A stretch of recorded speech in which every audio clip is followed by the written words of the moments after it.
All right, so rare NBAers, it's play-in week. What this means is we have 8 teams playing over the next 2 days, and then the winners will play each other. 4 of the teams will get 2 games. 4 of the teams will just have 1. I'm going to run through what strategy I would use here, and we'll talk about some of the players I think are going to be good plays for this coming play-in game week. Okay, so the first thing I want to take a look at is the odds on the games. So what are the chances that any of these teams play 2 games versus only playing the 1? So when we look at the odds for these 4 games, the biggest favorite is the 76ers over the Heat with Joel Embiid back. Obviously a different team than they've been most of the season without him. I think they win this game and move on. I think they're going to be one of the teams playing 2 games. The Hawks and the Bulls, 3.5 point spread. I don't trust the Bulls at all, so I think this is kind of a coin flip. Sacramento, Golden State, I think could go either way. I'm leaning Golden State, just a gut feeling there. New Orleans and LA, that one's real close. That could go either way. I would lean Lakers, but I'm wrong a lot. So for our exercise, I'll be targeting Sixers, and I will probably be targeting some Warriors. If you didn't play this game week last year, for the limited competitions that I play, there's just a contender and a champion and then a street ball. And then you have your pickup for the common cards. If we search these 8 teams by highest average score, you'll see that Joel Embiid is a 54. Well, we know from playing all season that 54 is really low for Joel Embiid. This is a playoff game. He's going to be playing big minutes, I'm assuming he's healthy and he's back to full strength. If that's the case, this is a guy that can put you up an 80, a 90. He's going to give it everything he's got. Anthony Davis, same thing at a 53. That's just really low for him. DeJounte Murray at 50 seems too high. Trae Young's back in the fold. I think Murray takes more of a secondary role now. I would not play him. De'Aaron Fox at 48 seems pretty high. We've seen him as high as 50 this year, but as low as like 36. 48's on the high end for him. I'd probably pass. CJ McCollum at 47 seems too high. LeBron at 46 seems pretty good. Might take a crack at him. Maxey at 46 seems on the higher side. But again, I like Philadelphia, so I might play him just assuming that he's going to have a second game. DeRozan at 44 seems high. Sabonis at 42 I think is a really good play. We've seen him into the 50s this year. He's been a little down lately, but I think he gets his energy back for the playoffs. We'll see what he's got against Golden State. I like Steph Curry at 42. They've been kind of giving him less minutes during the season. I think he plays big minutes in this game.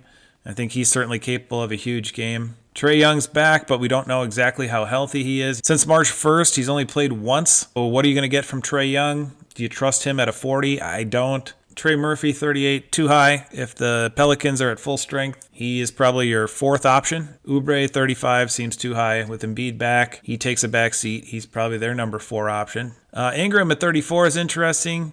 Can he regain some form? He's back from injury. Played last game just to get a little tune-up, 23 minutes. Obviously, a Lakers, a former team, so you've got a little revenge game narrative here for Ingram. Hopefully he's healthy, and they're not just forcing him back out there. If he is, 34 is probably a little low for him. He's going to be going after it against the Lakers. Will we get playoff Jimmy? 33 would be low if we do. Does he have it this year? We've seen him go nuts in the playoffs before, but he's had a pretty down year, so we'll see if he can rev it up for the playoffs again. I like Caruso on the Bulls. He's going to play big minutes, bigger minutes than normal. This is a guy that normally plays about 30 to 32. I think if he gets in that 36, 38 range, he can be a difference maker for the Bulls with his defense. Kobe White at 29. Is he healthy? Played the last couple. So he's back in there. Had a little bit of an ankle injury. Says he's good to go. DeAndre Hunter at 28 is actually kind of interesting for me. I think he's capable of a bigger game. I do like Draymond at 28. Like I was saying, the Warriors are one of the teams I'm targeting. 28 seems like a good price for him. Love Herb Jones at 25. I think that's a good price for him. Chris Paul at 23 seems interesting. He should rev it up for the playoffs and a good matchup with the Kings. Brandon Pajemski, another interesting play for the Warriors. At a 21, I think he's definitely in play. Valanciunas should rev up a little bit. This is pretty low for him. He's a good point per minute player. They usually just limit his minutes. If he gets a bunch of minutes this game, he can certainly put you up a big number. He's definitely in play at 22 for me. Keon Ellis been starting for Sacramento at 21. I think he's in play. You can see some big games from him. I think this is a good matchup. This game's going to be up and down. Good defensive player. He's going to get his time on the floor. Javonte Green's actually been playing really well for the Bulls, but does he stay in the lineup in the playoffs? I kind of doubt it. But the way he's been playing, I mean, maybe. Look at these scores. We'll see, but personally, I don't trust it. Alvarado at 19, I think is a decent play. He should get some minutes.